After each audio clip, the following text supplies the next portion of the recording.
প্রস্তুত 1399 জন আর নবী সহ। এমন বাক্য তিনি পাঠ করেছেন, এমন শপথ নিয়েছেন যে আল্লাহ অলরেডি রাজি হয়ে আয়াত নাযিল করছেন। নবীজি বললেন ওরা ওসমানকে হত্যা করেছে। ওসমান একজন নিরপরাধ মানুষ, একটা নিরপরাধ মানুষকে বিনা কারণে আটক করে হত্যা করেছে, ওদের কোনো ক্ষমা নেই। আমরা আজকে এই 1400 মানুষ শপথ নিলাম, ওদেরকে হত্যার প্রতিশোধ না নিয়ে আমরা কোনোদিন আর মক্কা মদিনায় ফেরত যাব না। আমার তো মনে হচ্ছে বাংলাদেশে এখনো বহু মানুষ বিনা কারণে যাদেরকে হত্যা করা হয়েছে, নিরপরাধ মানুষগুলোকে ফাঁসির কাছে ঝোলানো হয়েছে, কত মানুষকে মৃত্যুর দিকে ঠেলে দিয়েছে। এখনো জিন্দা শহীদ জনাব এটিএম আজহারুল ইসলাম এখনো জেলখানায় পৌঁছতেছে। বানানো বিচার ব্যবস্থা, বানানো বিচারপতি, নিজেদের উকিল, নিজেদের পিপি, নিজেদের সাক্ষী, নিজেদের রায় সব দিয়ে একটা মানুষকে 17 বছর আপনি আটক করে রেখেছেন। আমার তো মনে হয় এখন সময়ের দাবি। সূরা ফাতিহা থেকে যেহেতু তাফসীর শুনছেন, আজ এই বাংলার 18 কোটি জনগণের উপরে যদি আল্লাহ পাক খুশি হতে চান, এই নিরপরাধ মানুষগুলোকে জেলখানা থেকে মুক্ত করা লাগবে।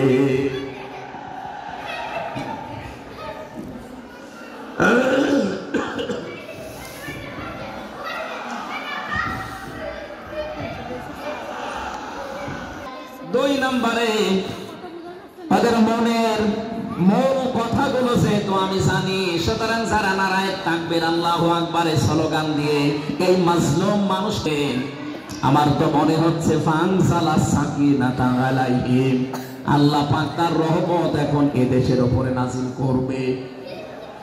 দুই নম্বরে ওয়াসাবাহুম ফাতাহান করিবা, একেবারে সুপ্রসন্ন নিকটবর্তী একটা নিকটবর্তী বিজয় আমাদেরকে আল্লাহ এই মাজলুম মানুষটার পক্ষে দাঁড়ানোর কারণে দেবে। আমি আজকে একজন জেলখাটা মানুষের সাথে কথা বলছিলাম, তিনিও প্রায় 3.5-4 বছর জেলে ছিলেন। তিনি জ্বালাচ্ছিলেন যে হামজা ভাই, আসলে আমরা যারা জেলে ছিলাম তারা ছাড়া এটা বোঝানো সম্ভব না। বহু মানুষ বিনা অপরাধে, বিশেষ করে 15.5 বছরে তো হবে, বিনা কারণে বিনা অপরাধে কিচ্ছু জানে না, বছরের পর বছর জেলে বসতেছে। ওরা যদি একজন নিরপরাধ মানুষকে মিথ্যা কথা ছড়িয়ে দেওয়ার কারণে নবী এরকম সিদ্ধান্ত নিতে পারে, আজ বাংলার 18 কোটি মানুষ দল বেদল সব ভুলে গিয়ে নিরপরাধ যত মানুষ জেলে ভর্তি আছে, কম হয়েছিল, খুন হয়েছিল যারা, এদের পক্ষে দাঁড়াতে যদি সত্যি আপনি মন থেকে এগিয়ে আসতে পারেন, আল্লাহর কসম আমাদের সামনে আল্লাহ বিজয় দেখাবেন। বিজয় আমরা দেখতে পাচ্ছি সূরা কাসাস 20 নম্বর পারার 4 নম্বর পৃষ্ঠার 15 নম্বর লাইনের 5 নম্বর আয়াত। বাড়িতে যে আয়াতটা তাফসীর দেখবেন, আল্লাহ রাব্বুল আলামিন বলেন, নুরিদু আন্নামুন্না আলাল্লাযীনা ইসতাদঈফু ফিল আরদ ওয়া নাজআলাহুম আইম্মাতাও ওয়া নাজআলাহুমুল ওয়ারিসিন। আমি আল্লাহ একটা ইচ্ছা করলাম, হাজার হাজার বছর আগে হে নবী, এই পৃথিবীর ময়দানে ফিরআউন নামে একটা লোক ছিল। রাষ্ট্রীয় ক্ষমতায় থাকার কারণে ওই দেশে বিভিন্ন দলে বিদলে বিভক্ত করে মানুষকে রেখেছিল, আর একটা দলকে সে টার্গেট নিয়ে কোণঠাসা করে, ছোট করে, হীন করে রেখেছিল। সেই দলটা ছিল মুসা নবীর দল। আমি আল্লাহ একটা ইচ্ছা করলাম, জমিনের উপরে যাদেরকে দুর্বল করে রেখেছে ফেরাউন, এই দুর্বল দলের উপরে আমি আল্লাহ মনন করব। মনন মানে অনুগ্রহ করা, দয়া করা। আমি আল্লাহ দয়া করব তাদের উপরে, মনোরাধিকার তাদেরকে বানিয়ে দিতে চাই। অনুমাক্কিনা লাহুম ফিল আরদ, জমিনের উপরে তাদেরকে আমি ক্ষমতায় বসাবো, এটা আমি আল্লাহর ইচ্ছা। বলেন তো আল্লাহ যদি কোনো ইচ্ছা করে ওটা রদ করার কেউ আছে? আরো জোরে বলেন আছে? সুতরাং এই আয়াত দিয়ে আমি যেহেতু 100 ভাগে আয়াতটা বিশ্বাস করি, হাজার হাজার লেক্সিকনের সাথে, কাহিনীর সাথে, তাফসিরের সাথে আমি বাংলাদেশে আয়াতটা মিলিয়েছি। দেখতে পেয়েছি 2024 সালের 5 আগস্টের পরে একটা দলের সাথে আয়াতটা মিলে যাচ্ছে। আপনি যাই মনে করেন এটাই বাস্তব। 54 বছরে ধোয়া তুলে ভুয়া চেতনার নাম দিয়ে যাদেরকে কণ্ঠাসা করে রেখেছিলেন জনগণের কাছ থেকে, আল্লাহ যেন হঠাৎ করে মানুষের মনের ভেতরে তাদের প্রতি পরিবর্তন এনে দিয়েছেন। আল্লাহ পাক যেন এই মানুষগুলোকে একটা মনন করেছেন, একটা দয়া দেখিয়েছেন। জমিনের ইমাম তাদেরকে যেন আল্লাহ দিনের পর দিন বানিয়ে দিচ্ছে। তাদের আচার ব্যবহার, তাদের চরিত্র, তাদের ব্যবহার, তাদের মাধুর্যতা, তাদের যে ইখলাস, এগুলো দেখছে আমার আল্লাহ দিনের। আমি এই আয়াতগুলো মাস্ট বি আমার আল্লাহ বাংলাদেশে দেখাবে। বলেন আমিন, আরো জোরে বলেন আমিন। 6 নম্বর আয়াত হচ্ছে অনুমাক্কিনা লাহুম ফিল আরদ। আমি আল্লাহ তাদেরকে জমিনের চেয়ারে ক্ষমতায় বসিয়ে দেব। কেন জানো? অনুরিয়া ফিরআউনা ওয়া হামানা ওয়া জুনুদাহুমা মিনহুম মা কানু ইয়াহদারুন। আমি আল্লাহ দেখাতে চাই ফেরাউনকে, হামানকে আর তার সৈন্যবাহিনীকে, তারা তাদেরকে সবচেয়ে বেশি ভয় করত জমিনে যাদেরকে, সেই মুসা নবীর দলকে আমি আল্লাহ জমিনের শাসন ক্ষমতায় বসিয়ে তাদেরকে দেখাবো। এই 54 বছর জালেম এবং মুনাফিকরা সবচেয়ে বেশি ভয় বাংলাদেশে যাদেরকে করেছে, তাদের প্রতি মানুষের মন মানসিকতা আল্লাহ ঝুঁকিয়ে দিয়েছে। এই জন্য কোরআনের আয়াতের উপরে বিশ্বাস করে বলছি, এই বাংলাদেশে যারা নিরপরাধ মানুষ আছে তাদেরকে যদি 5 তারিখের পরে বিভিন্ন আন্দোলনের কারণে, মানবিকতার কারণে ছেড়ে দেওয়া হয়, বিশেষ করে ম্যাডাম খালেদা জিয়াকে আপনি ছেড়ে দিয়েছেন। এরপরে আমরা দেখতে পেলাম আব্দুল সালাম পিন্টু ভাইকে ছেড়ে দিয়েছেন। এরপরে গিয়াসউদ্দিন মামুন ভাইকে ছেড়ে দিয়েছেন, মিয়ানুরউদ্দিন অপু ভাইকে ছেড়ে দিয়েছেন। আমরা চাই জনাব এটিএম আজহারুল ইসলামকেও মুক্তি দেওয়া হোক। এ দাবির পক্ষে আছেন কারা? দেখে লিল্লাহি তাকবীর।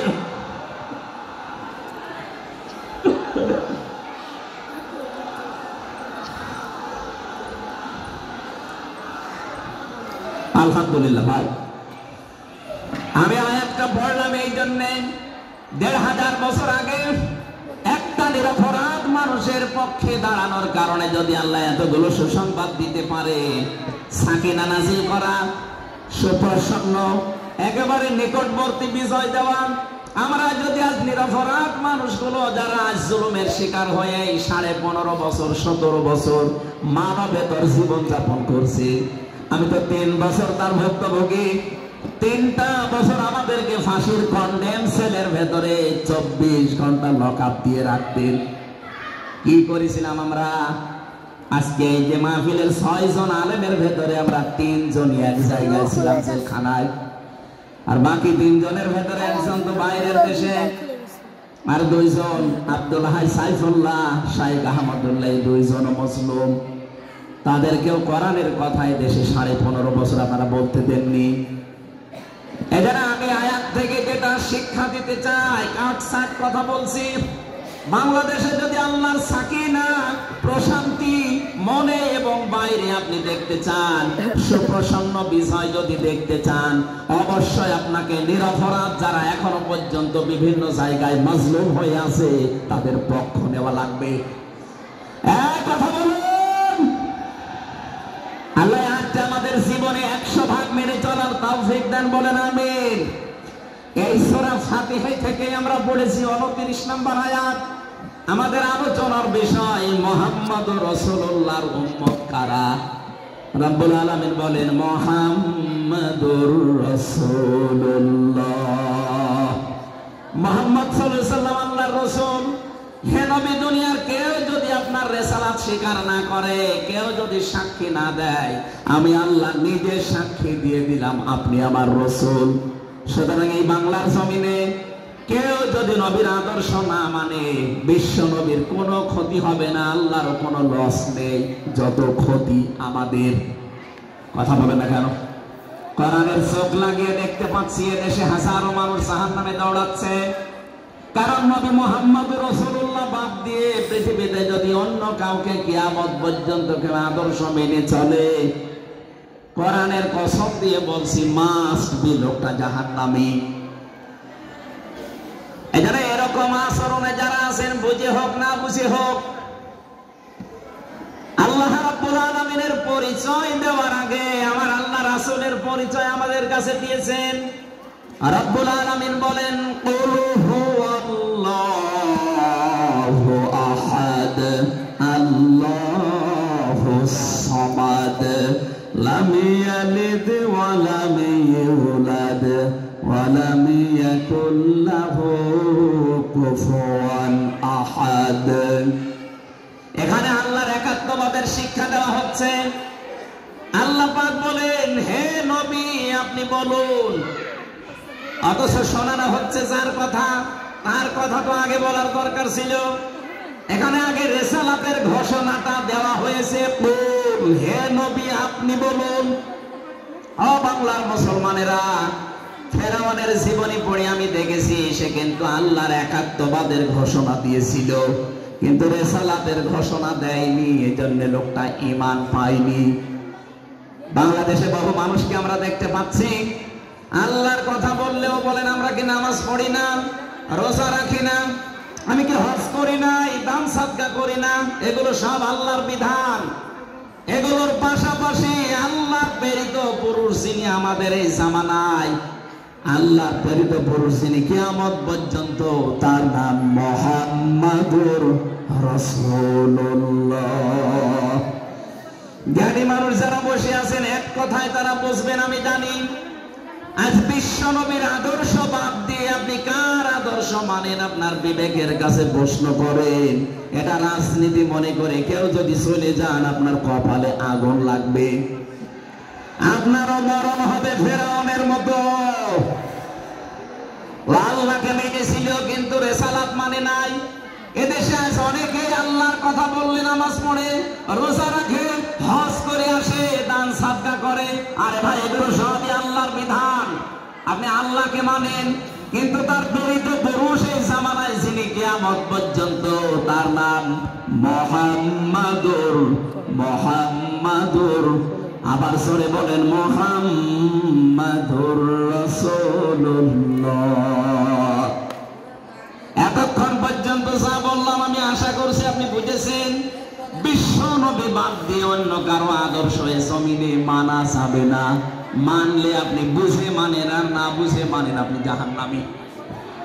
এখন যদি মুসা আলাইহিস সালাম আসে দুনিয়ায়, যদি ঈসা নবী এখন আসে, আর আমরা কেউ যদি আল্লাহর নবী মুহাম্মদুর রাসূলুল্লাহকে বাদ দিয়ে ঈসা নবী, মুসা নবীকেও মেনে চলি, নিছক আপনি জাহান্নামী। এটা রেকর্ড হচ্ছে, সারা দুনিয়ায় যাবে। সূরা আলে ইমরানের ৮০ নম্বর আয়াত। অন্য ধর্মে যারা আছেন, ইহুদি, খ্রিস্টান, আহলে কিতাব যারা দাবি করেন, এমন ব্যক্তির ভেতরেও যারা, বৌদ্ধদের ভেতরে যারা অমুসলিম, তাদেরকে বলছি আপনারা ভুল পথে আছেন।